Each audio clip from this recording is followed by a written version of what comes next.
जैसे जैसे शादी के दिन नजदीक आते जा रहे हैं निखरती जा रही हो तुम। अच्छा, अरे ये झुमके तो बहुत अच्छे लग रहे हैं तुम्हारे। सच में? हाँ। माँ ने दिए।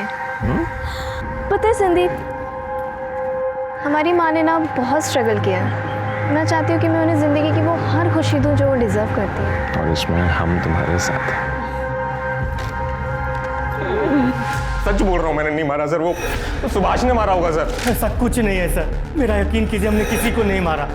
जरूर पंकज ने मारा होगा। हम सच कह रहे हैं सर, हमने किसी को नहीं मारा सर। ये महेश है, इसने मेरे साथ धोखा किया है। पूरी बात बताइए। 5 साल पहले मैं महेश को एक नोएडा की कंपनी में मिली थी, जहां हम साथ में जॉब करते थे। उसके बाद हमारे बीच में प्यार हुआ और हमने शादी कर ली। लेकिन 3 महीना पहले ही मुझे पता चला कि वो ऑलरेडी शादीशुदा है और उसकी 2 बेटियां भी हैं। उसने मुझसे वादा किया था कि वो अपनी पहली बीवी कुसुम उसको तलाक दे देगा, लेकिन आज तक उसने उसे तलाक नहीं दिया है, ना ही कभी मुझसे इस बारे में बात करता है। फिर मैंने डिसाइड किया कि मैं मेरठ आके उसकी फैमिली से मिलूंगी और इसीलिए मैं यहाँ आई। लेकिन उसकी फैमिली ने उल्टा मुझे ये बेइज्जत किया और धक्के मार के घर से बाहर निकाला है मुझे। ये महेश कहाँ रहता है? आनंद नगर।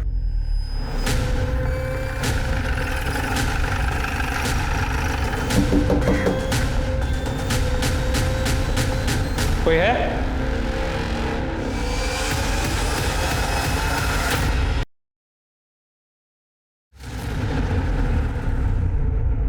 माँ जी, वाह दीदी, आप बहुत सुंदर दिख रही हो। सच्ची बहुत सुंदर लग रही हो। सच में? किसी की नजर ना लगे तुम्हें।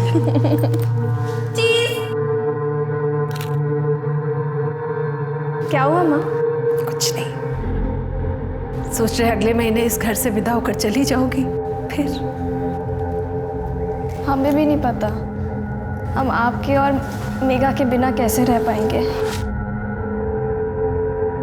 क्या रो रहे हो? हमें तो इस दिन का इंतजार था कि आपके सारे कपड़े हमारे हो जाएंगे।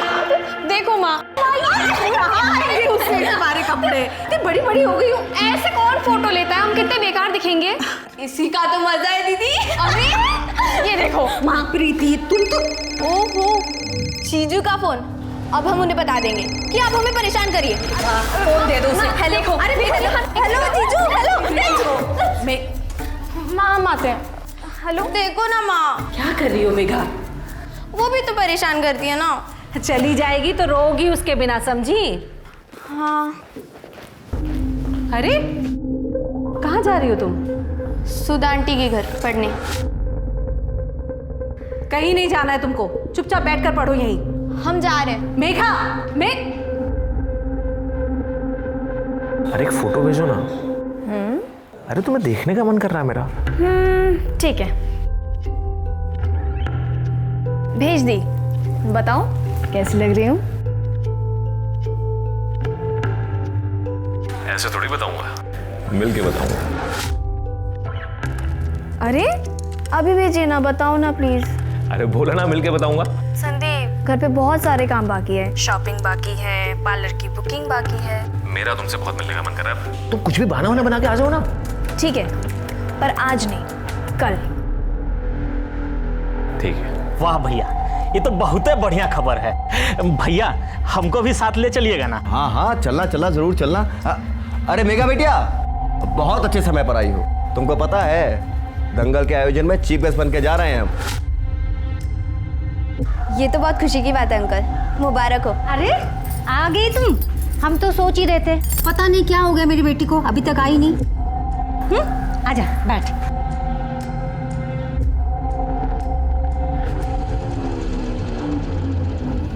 फिर से आलू की सब्जी? कोई दूसरी सब्जी बनानी नहीं आती है क्या? हमको कोई शौक नहीं आलू की सब्जी बनाने की। हाँ, घर में कोई सब्जी है नहीं और पैसा भी नहीं है हमारे पास। तुम्हें जितने मर्जी पैसे दे लो, लेकिन यही रोना रहता कि पैसा है नहीं। अच्छा, कितने पैसे देते हैं आप? 10,000? पढ़ाई लिखाई का खर्चा भी इसी पैसे में से निकालते हैं हम। हाँ तो हमारे पास नहीं है पैसे, सुन लिया? ये कहिए कि हमारे लिए नहीं है। वो नोएडा में जो रख रखी है ना सुमन, उसके लिए तो खूब पैसा है आपके पास। तमीज से बात करो, उससे हम शादी किए हैं, बीवी है हमारी। एक बीवी के होते हुए दूसरी बीवी नाजायज होती है। इतने तो पढ़े लिखे हैं आप। छोड़िए, आप सिर्फ माँ को यहाँ पे मारने और उन्हें जलील करने के लिए आते हैं क्या? एक तो आपको बाबा कहते हो ना, शर्म आती मुझे। आप प्लीज यहाँ से चले जाइए। बहुत जुबान चल रही है तेरी। तू भी अपनी माँ के नक्शे कदम पर चल रही है क्या? अरे हमें कोई शौक नहीं है आने का।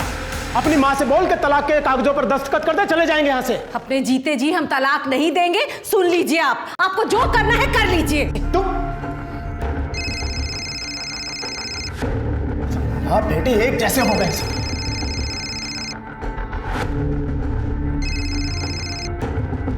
क्या है? तमीज से बात करो मुझसे, कुसुम नहीं हूं मैं। याद है ना, तुमने मुझसे वादा किया है कि इस बार तलाक लेके ही घर लौटोगे।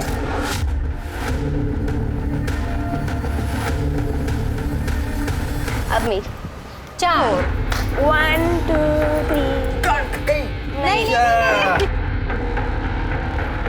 मेघा, चलो खाना तैयार है। मेघा ने खाना खा लिया, और वैसे भी जो खाना तुम मुझे देती हो वो उसके हेल्थ के लिए बिल्कुल अच्छी नहीं है। हैं? क्या बोली तुम? हाँ, अब तुम हमको सिखाओगी कि बच्चा कैसे पाला जाता है? हाँ? अरे तुम्हें तो यहाँ तक भी नहीं पता कि बढ़ती बच्चे को कैसे पालना चाहिए, कैसा खाना खिलाना चाहिए। कितनी दुबली हो गई हमारी बेटी। हमारी बेटी क्या होता है? आराम से। मेघा हमारी बेटी है और हमारी ही रहेगी। और हाँ, अपनी हैसियत के हिसाब से इसकी परवरिश जैसी भी कर रहे हैं, अच्छी कर रहे हैं। आप लोगों को टेंशन लेने की कोई जरूरत नहीं है। देखा है हमने प्रीति को, इसलिए कह रहे हैं मेघा को हमें गोद लेने दो। तुम उसकी अच्छी परवरिश नहीं कर सकते हो। 15 साल से हम तुमको बोल रहे हैं। दोबारा इस घर में कदम रखा ना तो टांगे तोड़ देंगे तुम्हारी। पता है तुमको? हाँ?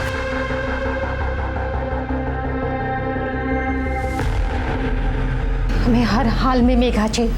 तुम चिंता मत करो, ऐसा दाव लगाएंगे कि मेघा हमारी ही होगी। जैसे जैसे शादी के दिन नजदीक आते जा रहे हैं, निखरती जा रही हो तुम। अच्छा, अरे ये झुमके तो बहुत अच्छे लग रहे हैं तुम्हारे। सच में? हाँ। माँ ने दिए। पता है संदीप, हमारी माँ ने ना बहुत स्ट्रगल किया है। मैं चाहती हूँ कि मैं उन्हें ज़िंदगी की वो हर खुशी दूँ जो वो डिज़र्व करती है। और इसमें हम तुम्हारे साथ हैं।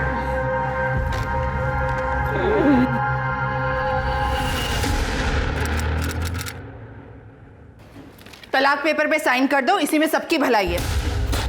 तलाक? हाँ, हम तो तुमसे तलाक के लिए भी नहीं कह सकते, क्योंकि तुम्हारी शादी तो पहले से ही नाजायज है। चुप रहिए आप। ठीक है, सीधे सीधे बात करते हैं, कितने पैसे लोगी साइन करने के? क्यों मैडम, ये फिल्म नहीं है, असल जिंदगी है।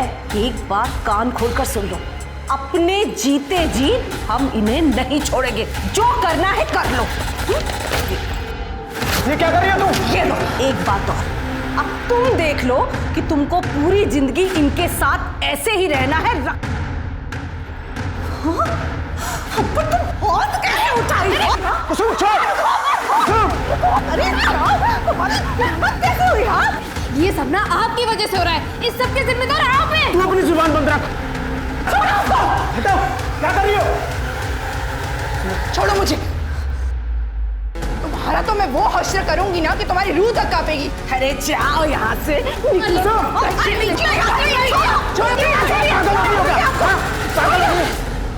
चल हट।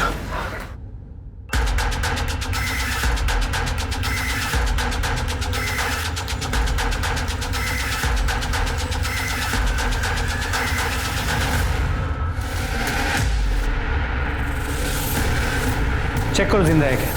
सर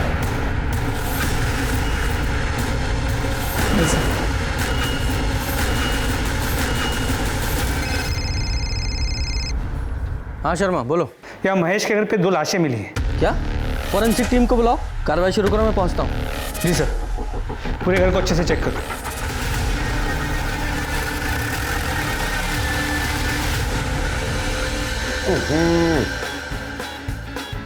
काली मिर्च के अंडे का ये मतलब थोड़ी है सुगा की सारी काली मिर्च एक बार में झोंक दी जाए। अरे भाई, मिर्च सिर्फ इतनी ही होनी चाहिए कि आदमी जो है 2 से 3 दर्जन अंडे एक बार में दबा के खाए और नहीं तकलीफ भी ना हो, समझे? जी भैया। सर बंद कीजिए प्लीज। क्या हो गया सर जी? आपके पड़ोसी महेश प्रजापति, उनके घर में 2 औरतों की लाश मिली है। क्या? देखा?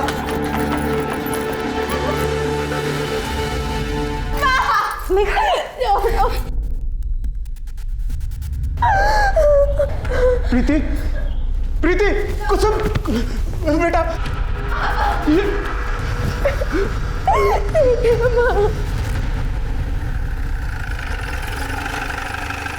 सर इस तरफ। सर जब हम आए तो दरवाज़ा ऑलरेडी खुला था, फोर्स्ड एंट्री का कोई निशान नहीं है। पड़ोसियों ने बताया कि यहाँ अक्सर लोग दिन में दरवाज़ा खुला रखते हैं। What is? सर यहाँ सर ये महेश प्रजापति, इनकी बीवी कुसुम प्रजापति, वो बड़ी बेटी प्रीति प्रजापति। पर सर ये उनके पड़ोसी हैं। इनके घर पे म्यूजिक काफ़ी लाउड बज रहा था, इसलिए शायद किसी ने कुछ सुना नहीं। सर पूरे घर में या किचन में स्ट्रगल के निशान नहीं है, लेकिन ये चूड़ियाँ टूटी हुई है, ना ही चोरी का मामला।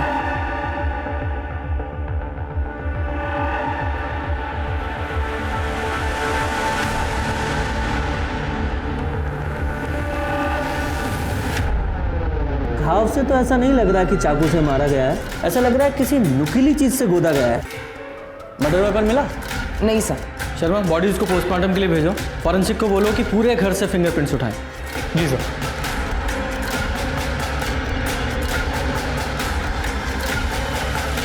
अगर घर में चोरी नहीं हुई है तो इसका मतलब ये है कि कातिल इन्हें सिर्फ मारने के मकसद से आया था। मतलब कातिल कोई जान पहचान वाला ही था। अगर वो अजनबी होता तो यहाँ मेन डोर पे ही हमला करता। या ऐसा भी तो हो सकता है कि वो कातिल दरवाज़ा खुला देख के पहले ही दबे पाँव अंदर छुप कर बैठ गया हो और मौका देखकर किचन में हमला किया हो। खैर, घर में और कौन कौन है? सब सिर्फ महेश और उसकी छोटी बेटी मेघा बचे। महेश को बुलाओ। सर। संग्राम में सुधा की कुसुम से बहस हुई थी अभी कुछ दिन पहले। और कहाँ चाहिए तुमको, बोलो। हाँ, कहाँ चाहिए पैसा? 5 लाख रुपए के साथ 1 बीघा जमीन भी ले लो, लेकिन लेको मेघा को हमें दे दो। अरे तो बहुत ज्यादा पैसा है ना तुम्हारे पास, तो उसी पैसे से अपना इलाज करा लो ताकि माँ बन सको। और अगर उसके बाद भी नहीं बन पा रही हो ना, तो उन्हीं पैसे से अपने दिमाग का इलाज करा लो। क्या कहा तुमने? शर्म नहीं आई? एक औरत होकर इतनी घटिया बात करती हो। ये हमारी जिंदगी ये बनाएगी। बेटा, तुम्हें किसी पे शक है? कौन तुम्हारी मम्मी और बहन को मार सकता है? नहीं पता सर। अच्छा, तुम कब से इनके घर पर थी? सुबह से। वो आज हमारी शादी की सालगिरह है ना, और मेघा को हम अपनी बेटी की तरह मानते हैं, इसलिए वो हमारे साथ हमारे घर पर ही थी। आज आप दोनों ने आसपास कुछ ऐसा अनयूजुअल देखा या सुना? ज़रा याद करके बताइएगा, क्योंकि एक छोटी सी इन्फॉर्मेशन हमारे लिए बहुत काम की हो सकती है। नहीं सर। और आप भी घर पे ही थे? नहीं सर, हम तो अखाड़े में थे जी। आपके आने से तकरीबन आधा घंटा पहले तो आए थे हम। सर।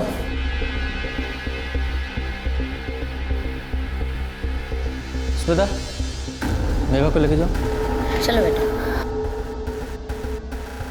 तो मेघा को लेकर आप दोनों की कुसुम से लड़ाई हुई थी?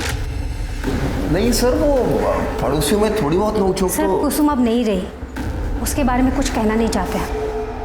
और वैसे भी इस घर की हालत देख रहे हैं, मेघा की परवरिश तक ठीक से नहीं हो पा रही थी। मेघा को हम गोद लेना चाहते थे, उसे एक अच्छी ज़िंदगी देना चाहते थे। इसमें गलत क्या है? और रही बात लड़ाई की, लड़ाई होने का मतलब ये नहीं कि हमने उसे मारा है, यही सच है। ये आपके ऊपर है, अगर आपको मानना है तो मानो, नहीं तो शक करना तो आप लोगों की आदत है। सर ये सुधा कुछ ज़्यादा ही नहीं बोल रही है क्या? हाँ, कई लोगों की होती है फितरत इस टाइप की। लेकिन सर ऐसे? सर, इन्होंने सुमन के अगर किसी को आते हुए देखा था। किसको आते देखा? सर महेश के भाई सुरेश को देखा था मैंने उसके घर पे जाते हुए। और वो वापस कब गया? सर पता नहीं, मैंने दोपहर में दुकान बंद की, फिर वो कब निकला मुझे पता नहीं। वो रहता कहाँ? ये पास वाले मोहल्ले में। क्या खून हो गया? क्यों? तू गया था ना सुबह कुसुम के घर, तुझे नहीं पता? हाँ, हम गए थे वहाँ, लेकिन सर हमने कुछ नहीं किया है। जब हम वहाँ से निकले थे तो वो लोग बिल्कुल ठीक थे, एकदम सही सलामत। क्या तुम फिर से उससे मिलने गए थे? तुमने कसम खाई थी ना कि तुम उस कुसुम से मिलने नहीं जाओगे। कुछ पूछ रही हूँ मैं। मतलब इस आदमी का चक्कर उस कुसुम के साथ चल रहा है। अरे हमने इसे बहुत रोकने की कोशिश की, लेकिन इन्होंने हमारी कोई बात नहीं मानी। हमारे पति से ना दूर रहना, वरना हम पूरी दुनिया को बता देंगे कि इस चेहरे के पीछे ना एक गंदी औरत है। हमने तो उस कुसुम को उसके बच्चों के सामने जलील किया था। अरे इनका तो अपनी बीवी से मन भर गया है ना, तभी तो गए थे बेशर्मों की तरह उस कुसुम के पास। ये क्या हुआ है मुली में? नहीं, कुछ नहीं सर। दिखाओ। ये चोट कैसे लगी? कांच लग गया था सर। कांच की चूड़ी है ना? नहीं सर, ऐसा कुछ नहीं है, घर पे ही। जरा से थाने लेके चलो। सर हमने कुछ नहीं किया सर। वो तो थाने चल के पता चलेगा क्या किया है।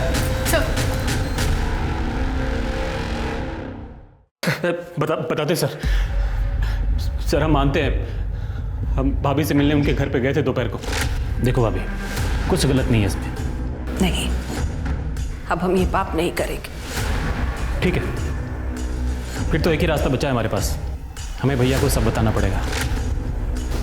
तुमको जो करना है करो, क्योंकि गलती तो हमसे हुई है, पर अब तुम जोर जबरदस्ती कर रहे हो हमसे। जबरदस्ती? चाचा जी छोड़िए नहीं। चाचा जी आप जाइए यहाँ से। इसके पहले चाची मेरी माँ को कुछ उल्टा सीधा बोले। बहुत गलत कर रही हो तुम, पछताओगे। यही सच है सर, हम जो कुछ भी जानते थे आपको बता चुके हैं, हमें जाने दीजिए सर। लेकिन ये अधूरा सच है, जब तक ये पूरा सच नहीं उगलता खातिरदारी करते रहो।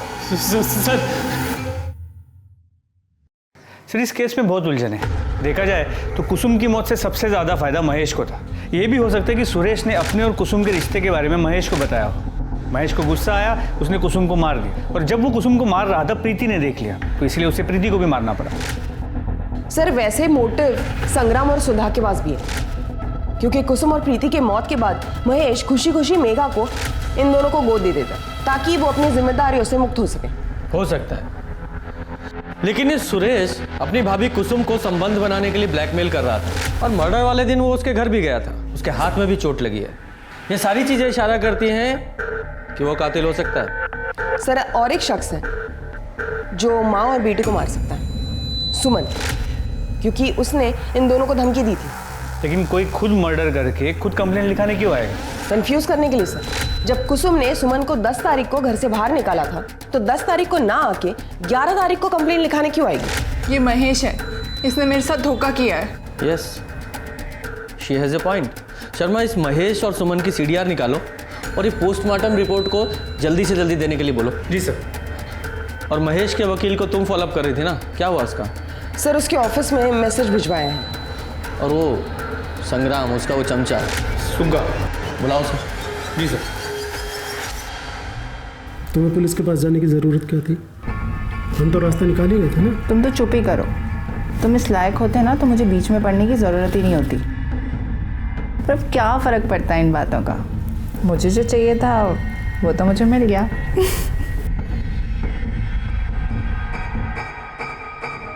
हाँ तो सुग्गा। जी साहब। अपने मालिक संग्राम के साथ सुना है बहुत उड़ रहा है तू? नहीं साहब। देख, सच बोलेगा तो बचा रहेगा, अगर झूठ बोला पर गाड़ देंगे तेरे। ठीक है साहब। तो ये बता, एक कुसुम और प्रीति के मर्डर में संग्राम सिंह का कितना हाथ है? साहब हमें नहीं पता साहब, लेकिन संग्राम दादा किसी का मर्डर नहीं कर सकते साहब। और सुधा? साहब वो जुबान की तेज़ हैं, लेकिन वो भी किसी को नहीं मार सकती साहब। वो तो हम पता लगा ही लेंगे किसने मारा है, लेकिन मुझे पता चला कि तूने झूठ बोला है, तेरा वो हाल करूंगा कि तू सोच नहीं सकता। सर कुसुम और प्रीति की पोस्टमार्टम रिपोर्ट। दोनों को दोपहर 3:30 से 4:30 के बीच मारा गया है। लोहे की किसी नुकीली चीज से वार किया गया। प्रीति को 5 बार तो कुसुम को 6 बार स्टैप किया गया है, और कोई एक्टिविटी नहीं हुई है। इसका मतलब कातिल सिर्फ और सिर्फ मारने के मकसद से आया था, और जिस तरह से मारा गया काफी गुस्से में था। लेकिन वो किसे मारने आया था, कुसुम को या प्रीति को? मर्डर वेपन कौन सा है? सर सर सीढ़ियाँ और लोकेशन रिपोर्ट के हिसाब से और एडवोकेट शुक्ला ने कंफर्म किया कि महेश उनसे मिलने 3 से 4 बजे के बीच गया था। सुमन और महेश के कॉल रिकॉर्ड्स, जिसमें महेश के कॉल रिकॉर्ड्स में कुछ भी सस्पिशियस नहीं मिला, लेकिन सुमन के कॉल रिकॉर्ड्स में बिहार के 2 हिस्ट्री शीटर के नंबर मिले।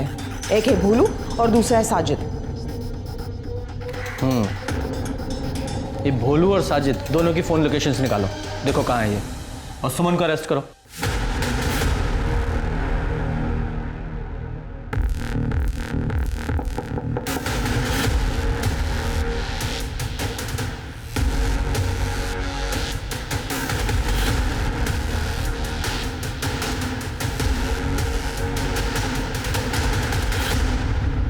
तुम्हारे सीडीआर और भोलू और साजिद के फ़ोन लोकेशन से पता चला है कि वो दोनों कॉन्ट्रैक्ट किलर भी सेम डे यहाँ मेरठ में ही थे। देखिए, मैं आपको सब सच सच बताती हूँ सर। मैं महेश की लीगल वाइफ बनना चाहती थी और इसीलिए मैंने भोलू और साजिद को कुसुम को मारने की सुपारी दी थी, लेकिन बाद में मैंने अपना इरादा बदल दिया था। देखिए, मुझे लगा कि अगर इन्वेस्टिगेशन हुआ और मैं पकड़ी गई तो पूरी ज़िंदगी मुझे जेल में रहना पड़ेगा और मैं महेश से तो कभी मिल ही नहीं पाऊंगी। इसलिए मैंने सोचा कि मैं केस कर उस पर प्रेशर बनाती हूँ। मैं आपके पास पुलिस कंप्लेंट भी लिखाने आई थी और इसके बावजूद भी अगर वो कुसुम को तलाक नहीं देता तो मैं केस वापस लेने के नाम पर नोएडा वाला घर अपने नाम करा लेती। देखिए, इतना तो मेरा हक बनता है ना सर। तुम्हारा पुलिस में कंप्लेन करना और उन कॉन्ट्रैक्ट किलर का यहाँ मेरठ में मौजूद होना, टाइमिंग इतनी अच्छी है ना कि तुम्हारी बातों पर यकीन करने का दिल ही नहीं कर रहा है। जब तक सच्चाई पता नहीं लग जाती आप कस्टडी में रहेंगी। सर, मेरी बात पे यकीन कीजिए, मैंने बिल्कुल भी झूठ नहीं बोल रही हूँ सर। मैंने कुछ नहीं किया, मैंने किसी को नहीं मारा। थोड़ा सा खा लो कुछ। छोटी माँ, अब सब खत्म हो गया। बेटा, ऐसा नहीं बोलते। हम हैं ना, हम हैं तुम्हारे साथ। हमारे होते हुए तुम्हें किसी चीज़ की चिंता नहीं करनी चाहिए। शर्मा, ये भोलू और साजिद का क्या हुआ? सर, खुद जारी है। पर मुझे एक बात खटक रही है, ये सुमन के पास कुसुम को मारने का मोटिव था और उसने उन कॉन्ट्रैक्ट किलर को उसकी सुपारी भी दी थी, लेकिन प्रीति का क्या? उसे क्यों मारा गया? उसकी शादी होने वाली थी, कहीं ऐसा तो नहीं कि उसके किसी पुराने आशिक ने या फिर एक तरफा प्यार करने वाले ने कांड किया हो? मुमकिन है सर। प्रीति की सीडीआर और उसकी फ़ोन लोकेशंस निकालो और हाँ, उसके मंगेतर से भी बात करो। सर, तब तक हम महेश और मेघा से बात करके आते हैं। चलो। जी सर। प्रीति और उसकी माँ को कौन मार सकता है? तुम्हें किसी पे कोई शक है? कोई पुराना आशिक या कोई वन साइडेड अफेयर? सर, प्रीति का मुझसे पहले कोई बॉयफ्रेंड नहीं था और सर, जहाँ तक उसकी फैमिली को जानता हूँ मैं, उनका भी कोई दुश्मन नहीं था सर। 11 तारीख को तुम कहाँ थे? जब हम इन्वेस्टिगेशन के लिए वहाँ आए थे तुम हमें मिले नहीं। सर, मुझे ना देर शाम को पता चला और जब मैं वहाँ गया तो वहाँ कोई नहीं था। हम मौका वारदात से गए थे, शहर छोड़ के नहीं। तुम चाहते तो हमें पुलिस स्टेशन आके मिल सकते थे। कुछ छुपा तो नहीं रहे हो? मैं क्या छुपाऊंगा सर, मैं तो खुद टूट चुका हूँ सर। जब तक ये केस सॉल्व नहीं होता शहर छोड़ के मत जाना। सर, हमें इस बारे में कोई जानकारी नहीं है। हम ज़्यादातर समय नोएडा में ही रहते हैं। और आपको कुछ पता है बेटा? नहीं सर, हमें भी नहीं पता। प्रीति दीदी माँ से ही अपनी बातें शेयर करती थी और हमारी इस बारे में कोई बात नहीं हुई है। कोई और ऐसा हो जो मेघा, मेघा चल, तेरे लिए हलवा बनाया है। माफ़ कीजिएगा सर, इसके एग्ज़ाम से उसे पढ़ना भी। चल चल जा बेटा। ठंडा हो जाएगा तो तुझे बिल्कुल पसंद नहीं। जी, ये सुधा जी है, हमारी पड़ोसी, मेघा का बेटी की तरह ख्याल रखती है। सर, मुझे लगता है सुधा के हाथों ही मर्डर हुए होंगे। देखा ना आपने, जैसे ही हम पहुंचे वो भी आ गई। उस दिन भी उसने जानबूझकर मेघा को अपने घर पे रखा ताकि वो प्रीति और कुसुम को मार सके। पूजा, एक काम करो, अपने कांस्टेबल को सिविल यूनिफॉर्म में इस मोहल्ले पे निगरानी पे लगा दो। जैसे ही कुछ अनयूजुअल दिखा उठाएंगे इनको। सर,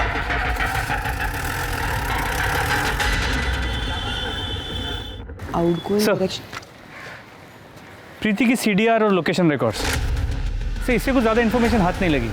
ज़्यादातर कॉल सिर्फ एक नंबर पे हुए हैं, उसके बॉयफ्रेंड संदीप के नंबर पर। और जैसे संदीप ने बताया था, उसके किसी एक्स बॉयफ्रेंड या वन साइडेड लवर का कोई कनेक्शन सामने नहीं आया।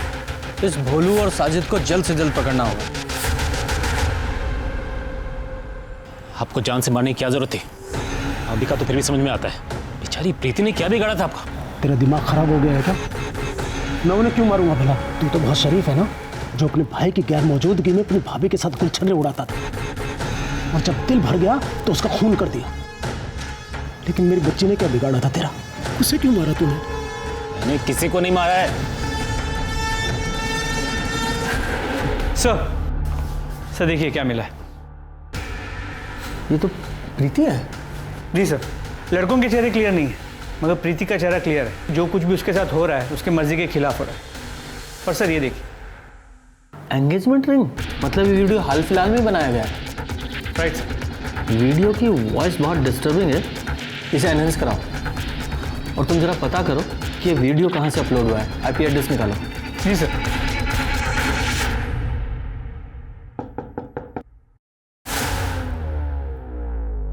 जी बोलिए। पंकज यहीं रहता है?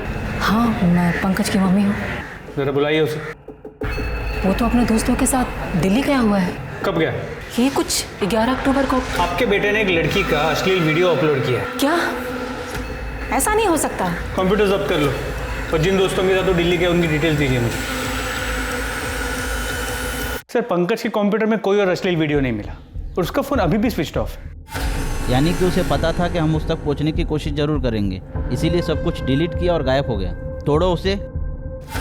सर हमने उस अश्लील क्लिप के ऑडियो को एनहांस किया, ये सुनिए। यार ये संदीप बार बार कॉल क्यों कर रहा है? संदीप, सच बोल रहा हूं, मैंने नहीं मारा सर। वो सुभाष ने मारा होगा सर। कौन सुभाष? सुभाष पांडे सर, सुभाष पांडे दोस्त है सर मेरा। अभी कुछ दिन पहले सर 1 लाख रुपए उधार लिए थे उससे और टाइम पे वापस नहीं दे पाया सर मैं। तो फिर सर वो सुभाष ने ना एक प्लान बनाया सर, और जब मैं प्रीति के साथ सर पार्क में बैठा था ना सर, तो वो वहाँ आया सर। फिर आज फिल्म देखने चलो। चलते हैं ना, काफी दिन हो गए। चलो रास लीला करने के लिए यहाँ तेरे पास पैसे और हमारा पैसा चुकाने के लिए तेरे पास पैसे नहीं है। भाई हम तुम्हारा पैसा लौटा देंगे, बता रहे हैं हम। कुछ दिन का मोहलत। सुनिए, आप ही हमारे चुपके रख लीजिए। ये बाकी के जो भी पैसे हम बाद में दे देंगे हम आपके। प्लीज हमें माफ कर दीजिए, प्लीज। तुझसे तो मुझे कुछ और ही चाहिए। नहीं सर मुझे लगा इसके बाद ये चैप्टर यहीं खत्म हो जाएगा, पर ये सुभाष का एक दिन वापस से फोन आया मेरे पास। उसने मुझे बताया कि सर सुभाष का और प्रीति का इसके किसी दोस्त पंकज ने एक वीडियो बना लिया और अब ये पंकज प्रीति का फायदा उठाना चाहता है, नहीं तो वो वीडियो वायरल कर देगा वो। सर मैंने उसे मना किया कि भाई मत कर ये सब, लेकिन उसने उसके बाद सर फिर मुझे पैसों का लालच दिया सर। तो फिर मैंने प्रीति से बात की सर। अरे हमसे नहीं हो पाएगा, ऐसा लग रहा है कि हम अपनी जान दे दें। हम समझते हैं तुम्हारी हालत, पर तुम सोचो ना, अगर वीडियो रिलीज हो गया तो अपनी माँ और बहन के बारे में सोचा तुमने? वो तो जीते जी मर जाएंगे ना। प्रीति देखो, मैं हूं ना तुम्हारे साथ। शर्म नहीं आई तुझे अपनी ही मंगेतर के साथ इतना घिनौना काम करते हुए? सच तो यह है तू उससे शादी ही नहीं करना चाहता था, इसलिए उसे मार दिया। प्रीति को मारते हुए तुझे उसकी माँ कुसुम ने देख लिया तो तूने उसे भी मार दिया। सर मैंने नहीं मारा सर किसी को, मैं कितनी बार बताऊं सर, जो सस्ता बोल दिया आपको सर। कुछ नहीं किया सर। सर संदीप मेरे पैसे नहीं लौटा रहा था, तो हमने संदीप से पैसे के बदले प्रीति के साथ एंजॉय करने की बात कही और वो मान भी गया। लेकिन तभी पंकज ने वीडियो बना लिया और उसके बाद प्रीति हम दोनों को एक साथ देखकर शॉक हो गई थी।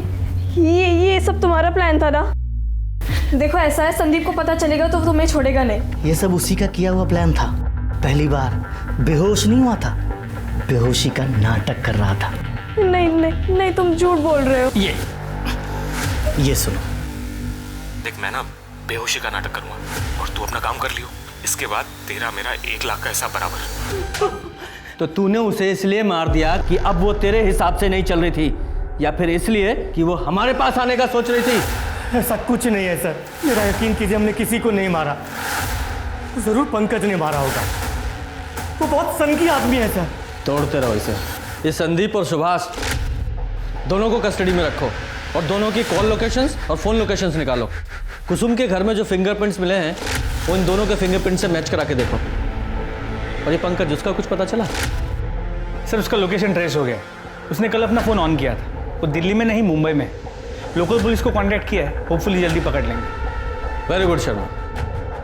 एक बार ये पंकज हाथ में आ गया ना तो सच्चाई तक पहुंच सकते हैं। सुमन ने कबूल किया है कि उसने तुम दोनों को कुसुम को मारने की सुपारी दी थी और तुम दोनों ने कुसुम और प्रीति दोनों को मार दिया। नहीं नहीं नहीं साहब, हमने मारा नहीं साहब। वो औरत झूठ बोल रही है साहब। फिलहाल तो हमें कुसुम को मारने की सुपारी मिली थी साहब। फिर मैडम ने यह भी कहा था कि कॉन्ट्रैक्ट कैंसिल कर दो, लेकिन हमने पहले ही बताया था हमारे धंधे में पैसे वापस नहीं होते, तो उन्होंने हमें पैसे दे दिए साहब। कहानी अच्छी है तुम्हारी। चलो देखते हैं कि थोड़ी और मार खाने के बाद तुम्हारी सच्चाई बदलती है वही रहती है। थोड़ा जरा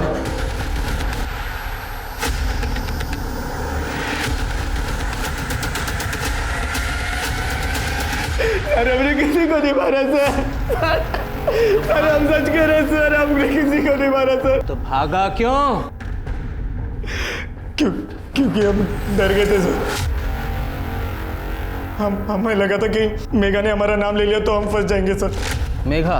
मेघा तेरा नाम क्यों लगी? क्योंकि हमने उसके साथ बदतमीजी की थी। कब? सर 11 अक्टूबर को।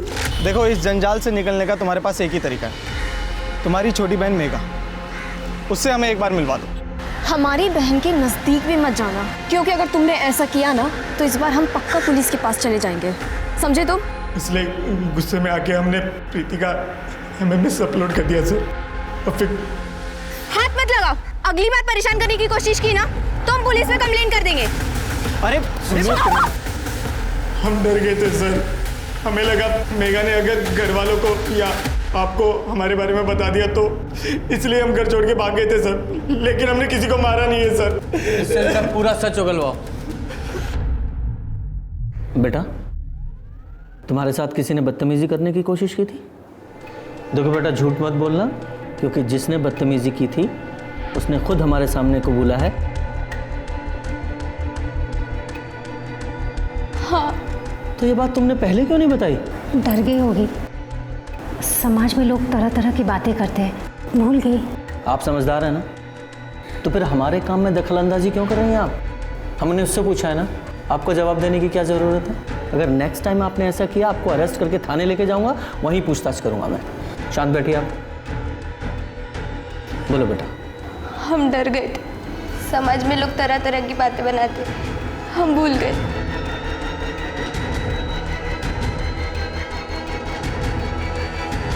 तो मुझे लगता है कि मेघा बहुत कुछ जानती है। सुधा के डर से हमें बता नहीं रही। सर इसके पहले भी हम मेघा से बात करने गए थे, लेकिन सुधा ने पढ़ाई का बहाना बना के मेघा को अंदर लेके गई थी। हेलो, ठीक है सर। सुभाष, संदीप, पंकज, भोलू, साजिद, किसी के भी फिंगरप्रिंट्स मैच नहीं हो। अगर इनमें से किसी ने नहीं मारा तो फिर और कौन हो सकता है? राम राम संग्राम। अरे राम राम चाचा जी, राम राम राम राम। भाई क्या बात है, आजकल अखाड़े नहीं जा रहे हो? चाचा जी क्या बताएं, ससुरा घुटने में थोड़ी चोट लगी हुई है, इसलिए 10-12 दिनों से अखाड़े जा नहीं पा रहे, लेकिन जल्दी जाना शुरू करेंगे अखाड़े। इन सब के पास कुसुम और प्रीति को मारने का मोटिव तो था, लेकिन हमारे पास इनके खिलाफ कोई पुख्ता सबूत नहीं है। हमें तो ये तक नहीं पता कि मर्डर वेपन क्या है और वो कहाँ है। डेड एंड पे खड़े हैं हम। हेलो, ठीक है सर। हमारे कांस्टेबल यादव का कॉल था। वो कह रहा है कि संग्राम के घुटने पे चोट लगी हुई है, इसलिए पिछले 10-12 दिनों से वो अखाड़ा नहीं गया। इसका मतलब है वो हमसे झूठ कह रहा था कि 11 अक्टूबर को वो अखाड़ा गया था। और आप भी घर पे ही थे? नहीं सर, हम तो अखाड़े में थे जी। मतलब ये फैमिली कुछ छुपा रही है। याद है ना, जब इस फैमिली से हमने पूछा था वो मेघा के खरीदने वाली बात, तो ये सुधा तो कॉन्फिडेंट थी, लेकिन ये संग्राम नहीं। लेकिन सिर्फ शक की बिना पर, बिना सबूत के हम कुछ नहीं कर सकते। पूछताछ करने के लिए हमें इसे अरेस्ट करना पड़ेगा। लेकिन सर, किस बिना पर? फेक चार्जेस लगाते हैं, लेकिन हम उसे 24 घंटे से ज़्यादा कस्टडी में नहीं रख सकते। शर्मा, आज फ्राइडे है ना? जी सर। आज इसे अरेस्ट करो। कल सैटरडे और संडे कोर्ट बंद रहेगा। मंडे से पहले जमानत नहीं मिलेगी। समझ गया।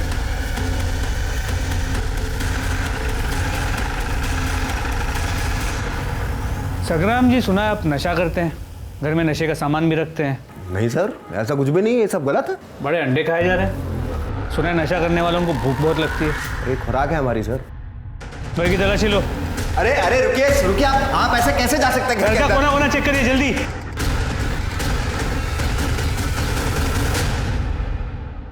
संग्राम जी, ये क्या है? आप बिल्कुल चिंता मत कीजिए, हमें पता है आप बेकसूर हैं। हम वकील से बात कर लेंगे। अरे सर जी, आपको कोई गलतफहमी हुई है? मैं कभी भी अपने घर पे गाजर लेके नहीं गया। तो फिर तूने झूठ क्यों बोला कि तू 11 अक्टूबर को अखाड़े में गया था? तेरे घुटने में दर्द था ना, घर पे ही था ना तू? अरे सर, मैं गया था उस दिन अखाड़े में। हाँ, पर मैंने वहां कोई काम वाम नहीं किया था। चल ठीक है, मान ली तेरी बात। अब तो हमें सिर्फ इतना बता कि कुसुम और प्रीति का खून किसने किया। तेरे जो गांजे वाले चार्ज है ना, ये हटा देंगे। ओ तो इसलिए लाया आप लोग हमें यहाँ? तो ऐसा है सर जी, हम नहीं जानते किसने मारा हम दोनों को। तो ठीक है, फिर हो जा सजा के लिए तैयार। आप जानते नहीं सुधा को, हमें हर हाल में यहाँ से बाहर निकाल देगी। देखते रहिएगा आप। ऐसा है पहलवान, देख आज है शुक्रवार और शनिवार और इतवार रहती है कोर्ट बंद। सोमवार से पहले तेरी जमानत नहीं होने वाली। अब 3 दिन तू यहीं रहेगा। अब सोच ले, अपनी हड्डियां तुड़वाएगा या सच बताएगा?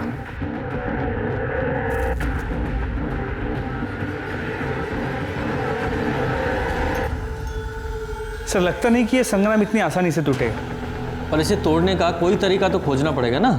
सर, मैंने एक चीज़ ऑब्जर्व की, जब हम संग्राम से मिलने जाते हैं, या तो वो खाता होता है या उसके पास खाने का बहुत सारा सामान पड़ा होता है। तो पहलवान लोग तो ऐसे ही होते हैं। हाँ, लेकिन शर्मा, इसका मतलब ये भी है कि उसे दिन में कई बार खाने की आदत है और आदमी की आदत ही उसकी कमज़ोरी होती है और हमें उसकी इस कमज़ोरी का ही फ़ायदा उठाना है और उसे हथियार बनाना है। इस संग्राम का खाना बंद कर दो, भूखा रहेगा, अपने आप टूटेगा और सारी सच्चाई उगलेगा। सर अब तक मुंह नहीं खोल रहा। तो क्या करें, कोई इलाज ढूंढना पड़ेगा इसका, अदरवाइज। संग्राम जी के लिए खाना लाए। क्या हम अपने पति से मिल सकते हैं? जी नहीं, आप उनसे नहीं मिल सकती। टिफिन यहीं छोड़ दीजिए, हम दे देंगे। सर, आपके हाथ में तो अधिकार है उन्हें बेल पे छोड़ने के लिए, तो फिर किस लिए उन्हें परेशान कर रहे हैं? हम परेशान नहीं कर रहे हैं और ना ही बेल पे छोड़ने का अधिकार हमारे पास है, वो कोर्ट के पास है। उन्हें बेल वहीं से मिलेगी। लेकिन सर, मंडे तक हम कुछ नहीं कर सकते। देखिए, वो तो हम भी कुछ नहीं कर सकते, सॉरी। अब जाइए, टिफिन दे देंगे। हाँ पूजा, जरा उस CDR की फाइल निकाल। आ जाओ शर्मा। पूजा, आज खाना यहीं खाते हैं, यहीं मंगा ले। जी सर। गुप्ता, खाना यही लेके आओ। सर, बहुत दिनों बाद घर का खाना। वाह। स्मिता जी, प्लेट्स। हाँ, ये भी है। क्या है? एक मिनट, ये तो हमारे घर का टिफिन है ना? Chicken lollipop. अरे वाह, अंडे। वाह, पुलाव तो बहुत टेस्टी लग रहा है। खुशबू देखिए। अरे खाना हमारे घर से आया है, हमारे लिए। लेकिन खा तो हम रहे हैं। हाँ, तुम भी खा सकते हो, सिर्फ ये बता दो खून किसने किया? पुलाव ना पुलाव। वाह, इसमें भरपूर प्रोटीन।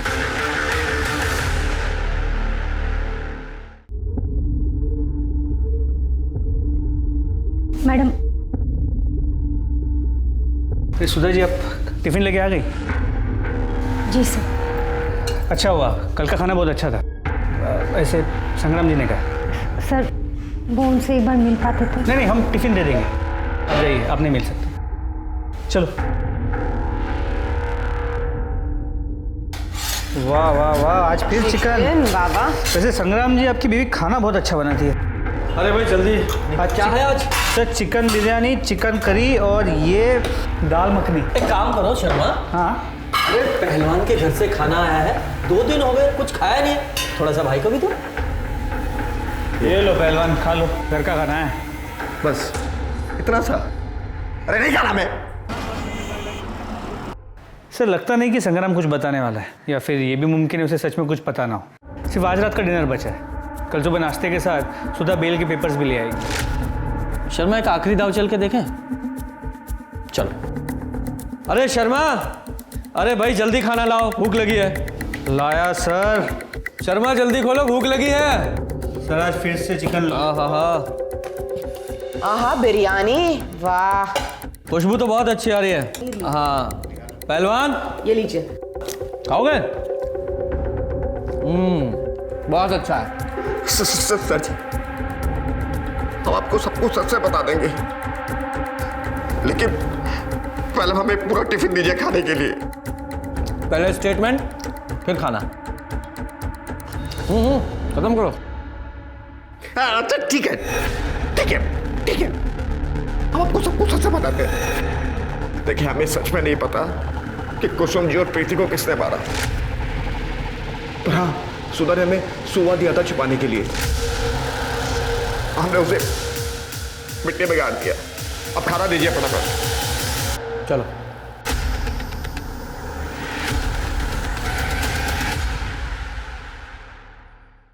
अब बचने का कोई चांस नहीं है। हमें मर्डर वेपन मिल चुका है। अब बहुत जल्द ही फॉरेंसिक को उस पर से फिंगरप्रिंट्स भी मिल जाएंगे। सर, हमने कुछ नहीं किया। हमने मारा है उन दोनों को। हमारी माँ बिल्कुल अच्छी नहीं थी। उनका सुरेश चाचा के साथ नाजायज संबंध था। जब बाबा घर पे नहीं होते थे तो सुरेश चाचा, बाबा ने हमें बताया था कि वो इसीलिए माँ से तलाक लेना चाहते, और हमें सुधा आंटी के घर बहुत अच्छा लगता था, इसलिए हम वहीं रहते थे। फिर अचानक पंकज ने हमारा पीछा करना शुरू किया। हमने उसे नजरअंदाज किया, और एक दिन पंकज ने हमें प्रीति दीदी का एक वीडियो दिखाया। पंकज ने कहा कि दीदी ने वो काम पे पैसे लिए थे। हमारा खून खौल गया।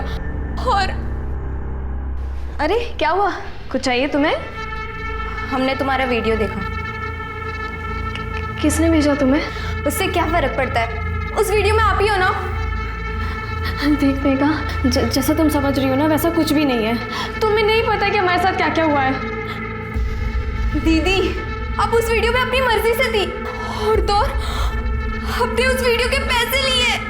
शी दीदी, हमें ना आप पे शर्म आती है। आप भी हमारी माँ की तरह बन गई है। तुम्हारी इतनी हिम्मत कैसे हुई माँ के बारे में ऐसा बोलने की? आइंदा माँ के बारे में ऐसा मत बोलना, नहीं तो हम तुम्हारा मुंह तोड़ देंगे। प्रीति, हमने कपड़ों को जला दिया और संग्राम जी को सुबह छुपाने के लिए कह दिया। तुम्हारी माँ और तुम्हारी बहन दोनों ब्लैकमेल हो रही थी, और तुमने बिना सच्चाई जाने अपने परिवार को खत्म कर दिया।